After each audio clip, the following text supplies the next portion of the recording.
My YouTube channel. तो आज मैं आ गई हूँ फिर से एक नए केक के डिज़ाइन के साथ। और ये वाला केक भी जो है इंगेजमेंट थीम के ऊपर है। और ये वाला जो केक है ना, मैं आज पूरा वाइट केक बनाना है। और रेफरेंस पिक्चर जो थी उसमें पिंक कलर का केक था, बट मेरे क्लाइंट ने मुझे कहा कि हमें केक जो है पूरा वाइट में चाहिए, जो पिंक कलर है उसे आप मत बनाना।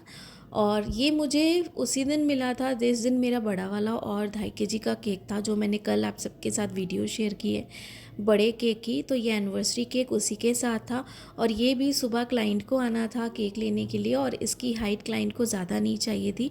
तो सारी चीज़ें कितनी क्या है इसकी भी मेजरमेंट वो भी मैं आपको डिस्क्रिप्शन में दे दूँगी। आप जो है यहाँ से चेकआउट कर सकते हो, आराम से इस केक को बना सकते हो। बाकी किसी भी हाइट में आप अपने हिसाब से रिक्रिएट कर सकते हो।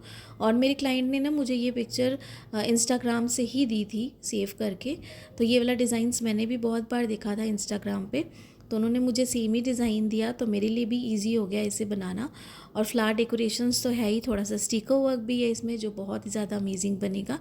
और ये वाली केक की जितनी भी आइसिंग पार्ट है ना, ये भी मैं रात को ही कर रही थी, ताकि रात को करके रख लूँ और फिर सुबह क्या है ना, कोई भी दिक्कत ना हो, आराम से जो है हम केक की डेकोरेशन कर देंगे। क्योंकि ये केक भी क्लाइंट को चाहिए था 1-1:30 बजे, तो मैंने सोचा कि सुबह ही इसकी मैं डेकोरेशन करूँगी, रात को आइसिंग कर लूँगी।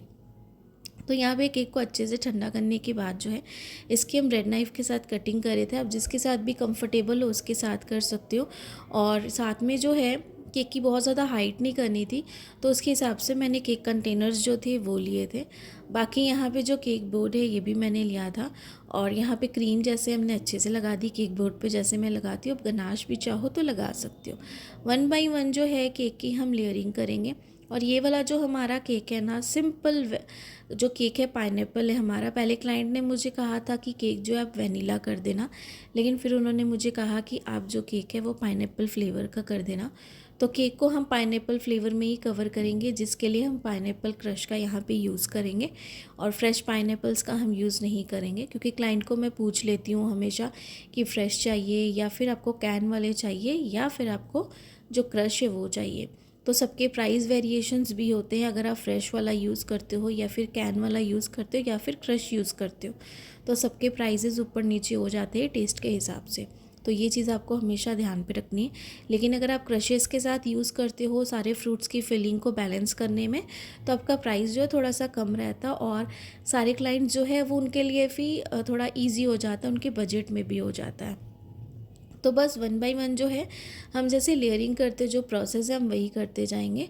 और साथ में जो है इस केक को हम रात भर तो रखेंगे ही फ्रिज में अच्छे से ठंडा होने के लिए, ताकि चिल्ड हो जाए। और कि कितना अच्छा सेट होगा और उतना ही ज़्यादा खाने में भी अच्छा लगेगा। और क्रीम की जो लुक होती है ना, और ज़्यादा अच्छी लगती है। तो सारी चीज़ें हम उसके हिसाब से करें। फिर मैंने ट्रॉपिकल क्रीम का यूज़ किया है, और क्रीम को किस तरीके से बनाना है, यानी कि व्हिप किस तरीके से करना, जो सारा प्रोसेस है वो मेरे चैनल पे और भी वीडियोस में है, आप जाके चेकआउट कर सकते हो। साथ में मेरे चैनल पे बहुत ही ज़्यादा अमेजिंग जो है केक के डिज़ाइंस हैं, तो आप वो भी देख सकते हो। और फरवरी में ना सबकी एनिवर्सरी आती है, लगता है मुझे इतने सारे एनिवर्सरी केक के डिज़ाइंस आए हैं ऑर्डर्स, और इतने सारे मैंने एनिवर्सरी केक्स बनाए हैं जो बहुत ही ज़्यादा अमेजिंग बने हैं। और सच में उसमें से एक केक है जो मेरा सबसे ज़्यादा अभी तक का फेवरेट है, और जब वो मैं आप सबके साथ शेयर करूँगी तो डेफ़िनेटली आप सबको भी बहुत ज़्यादा पसंद आएगा। और मैं एक्साइटेड हूँ कि अपकमिंग वीडियोस में मैं वो सारे डिज़ाइंस आप सबके साथ शेयर करूँ। और वैसे डिज़ाइंस को आप किसी भी साइज़ में जो है रिक्रिएट कर सकते हो अपने हिसाब से। तो बस 1 बाई 1 जो है हम लेयरिंग पूरी करेंगे और क्रीम को एकदम इवन करेंगे। हमें कभी भी अगर मैं क्रीम लगाती हूँ, अगर आप देखते हो तो अच्छे से क्रीम को मैं इवन करती हूँ। उसके बाद जो साइड वाली भी एजेस पे क्रीम होती है उसे भी मैं रिमूव कर देती हूँ। और यहाँ पे ये जो लास्ट हमारे पास लेयर है इसे भी हम लगा देंगे। इस पर आप चाहो तो वुडन डावल या प्लास्टिक डावल किसी के साथ भी इसे स्टक कर सकते हो, कि केक आपका एकदम फिक्स्ड रहे। और अगर बहुत ज़्यादा हाइट नहीं है तो आप केक के बिना, यानी कि वुडन स्टिक और जो प्लास्टिक डावल है उसके बिना भी आप ऐसे केक को रख सकते हो सेट होने के लिए। कुछ भी ज़रूरत नहीं पड़ेगी और केक भी आपका ख़राब नहीं होगा। लेकिन आपको ओवरनाइट अगर रखोगे तो और ज़्यादा अच्छा है। और अगर केक की हाइट बहुत ज़्यादा नहीं है तो फिर कोई दिक्कत नहीं है। अगर हाइट ज़्यादा है तो फिर अगर आप सिक्योरिटी के लिए चाहो तो आप वुडन डावल या प्लास्टिक डावल लगा सकते हो। बस यहाँ पे वाइट क्रीम के साथ हम पूरे केक की कर देंगे अच्छे से फ्रॉस्टिंग। केक बोर्ड को अभी से मैंने थोड़ा सा साफ़ कर लिया था, कि जो साइड पे छोटे छोटे ब्रेड क्रम्स गिरे होते हैं ना केक बोर्ड पे, वो सारे साइड करके मैंने साफ़ कर लिए थे ताकि क्रीम हमारी इवन रहे और अच्छे से सारे केक को कवर कर ले। बाकी जैसे यहाँ पे मैं बॉटम सरफेस को कवर कर रही हूँ, आइसिंग हमने करी है और अब मैं फ्रॉस्टिंग कर रही हूँ। सेम तरीके से हमें टॉप वाली सरफेस को भी करना है ताकि जो प्रोसेस है वो बिल्कुल सेम ही रहता है। और जो जो मेरे चैनल पे फर्स्ट टाइम विज़िट कर रहे हो, मेरे चैनल पे और भी बहुत सारी वीडियोस है। भी रिसेंट से अगर आप वीडियोस देखोगे तो उसमें भी बड़े बड़े केक्स में मैंने 2 लेयर 3 लेयर को कैसे एक दूसरे के ऊपर स्टक करा है, वो भी आपको देखोगे आप उसमें। बाकी जो है वीडियो बहुत ज़्यादा लंबी ना हो और जो मेरे रेगुलर व्यूअर्स हैं उन्हें तो पता ही है, तो बस मैं चाहती हूँ कि आपको सारी चीज़ें एकदम अच्छे से क्लियर भी हो, वीडियो बहुत ज़्यादा लंबी और बोरिंग भी ना रहे, ताकि आपको सारी चीज़ें समझ में भी आए और देखने में भी काफ़ी अच्छा लगे।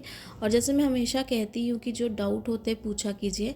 फिर से मैंने कहा है कि मैं आपको जो स्कार्च के साथ मैंने केक्स बनाए हैं वो उसकी रेसिपी एक बार फिर से शेयर करूँ, ताकि आपको ml और ग्राम वाले कप्स की जो मेजरमेंट है वो परफेक्ट एक बार क्लियर हो जाए। और साथ में ना, जैसे बार बार मुझे इस चीज़ का कमेंट आता है, मेरे ख्याल से आप सबको बहुत ज़्यादा इस चीज़ को लेके इशू हो जाता है कि केक जो है आपका डोम शेप का हो जाता है अगर आप प्रीमिक्स के साथ बनाते हो तो भी, और अगर आप स्कार्च के साथ बनाते हो तो भी। अगर आप स्कार्च के साथ बनाते हो तो कंसिस्टेंसी को परफेक्ट रखिए।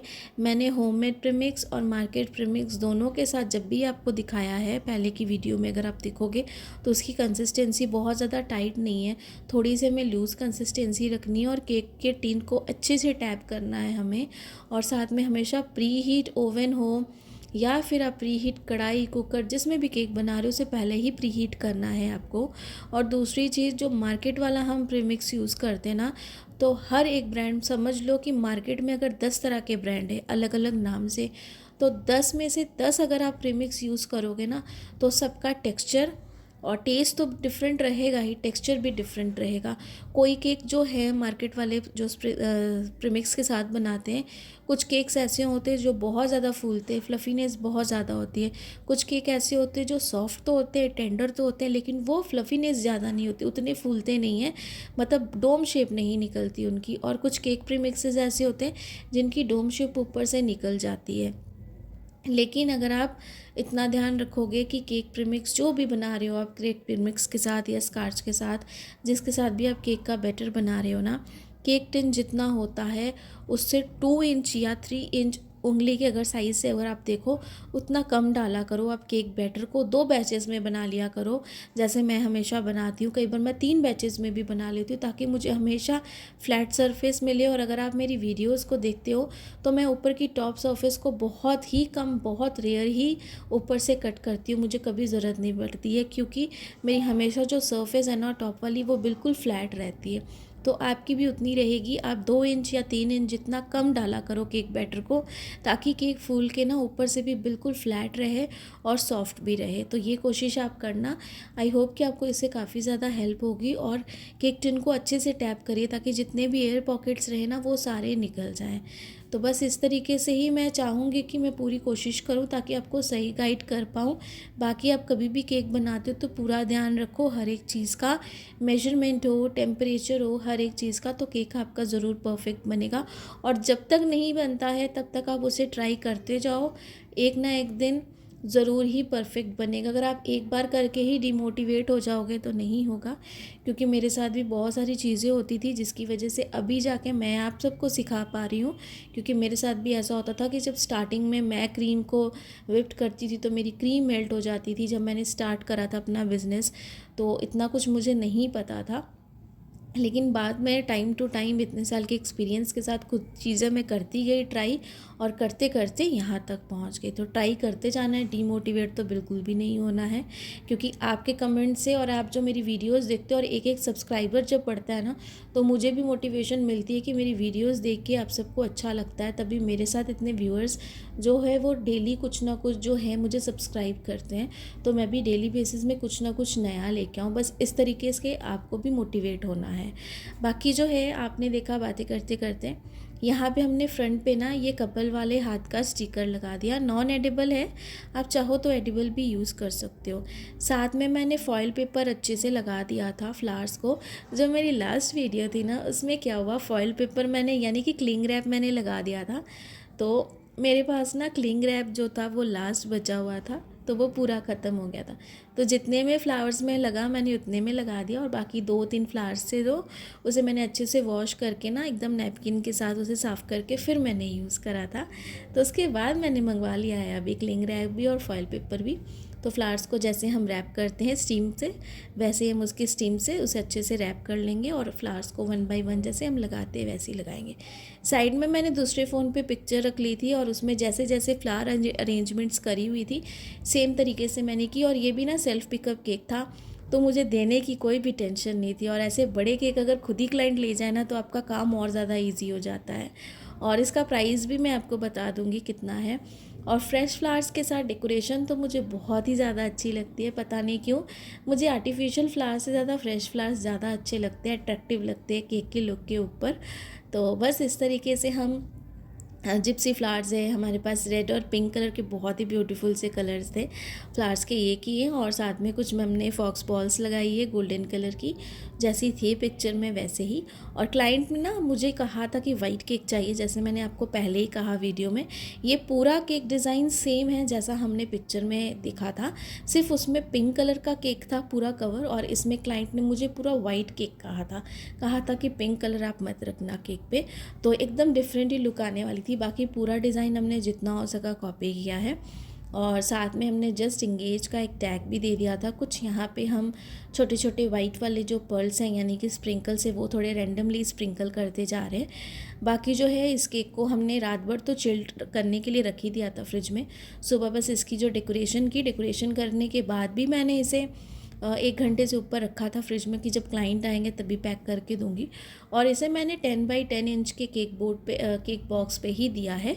केक को पैक करके 2 डबल बॉक्सेस मैंने बना लिए थे हाउस टाइप के, उसी में मैंने इसे पैक करके दिया है। साथ में इस केक को हमने ज़्यादा देर तो फ्रिज में नहीं रखा, अराउंड 1 घंटे तक रखा था, और उसके बाद क्लाइंट को हमने दे दिया था। और ओवरऑल लुक के साथ जो है मैं आपको इस केक का प्राइस भी बता दूंगी कि इस केक का प्राइस मैंने कितना लिया है। कई बार जगह के हिसाब से डिलीवरी चार्जेस जो है वो ऐड करके ही केक का प्राइस होता है ज़्यादा कम। आपके सिटी में जैसा है या वैसा चार्ज कर सकते हो, क्योंकि कुछ कुछ जगह में जो है ना ऐसे केक्स के चार्जेस काफ़ी ज़्यादा होते हैं, 3000 4000 प्लस होते हैं। तो अपनी अपनी जगह के हिसाब से, तो आपके जैसा हो आप उसके हिसाब से ही सारी चीज़ें करो। तो यहाँ पे हमने थोड़े से जो जो वाइट वाले पर्ल्स थे वो तो डाले थे, तो थोड़ा सा हमें यहाँ पे गोल्डन इफेक्ट भी देना था जैसा पिक्चर में था। तो हम यहाँ पे जो गोल्डन वाले फॉइल है वो भी हम यूज़ कर रहे थे इस तरीके से। आप हाथ के साथ, ब्रश के साथ, जिसके साथ भी कंफर्टेबल हो आप उसके साथ करो अच्छे से आराम से। बस जहाँ पे भी आप केक बना रहे हो ना उस एरिया को एकदम अच्छे से क्लीन और साफ़ रखो, ताकि केक आपका एकदम अच्छे से बने। कुछ भी जो डस्ट या फिर कुछ भी ऐसी चीज़ जो है केक में ना जाए, इससे इम्प्रेशन जो है ख़राब हो जाता है। इसलिए बाकी सारी चीज़ों का आप ध्यान रखो। सारी चीज़ें कंप्लीट हो गई हैं, और टैग जो है यहाँ पे फ्रंट पे हम लगा देंगे टॉप पे। और अब जो है इसकी ओवरऑल लुक दिखेंगे कि कैसी बनी है इसकी ओवरऑल लुक। तो यहाँ पे है इस केक की ओवरऑल लुक। अगर आप ये स्टिकर देख रहे हो बहुत ज़्यादा अमेजिंग लग रहा है। फ्रंट पे फ्लावर्स भी बहुत ज़्यादा अच्छे हैं, और सारी डेकोरेशन के साथ सारी चीज़ों के साथ इस केक का जो प्राइस था ये मैंने लिया था 1600।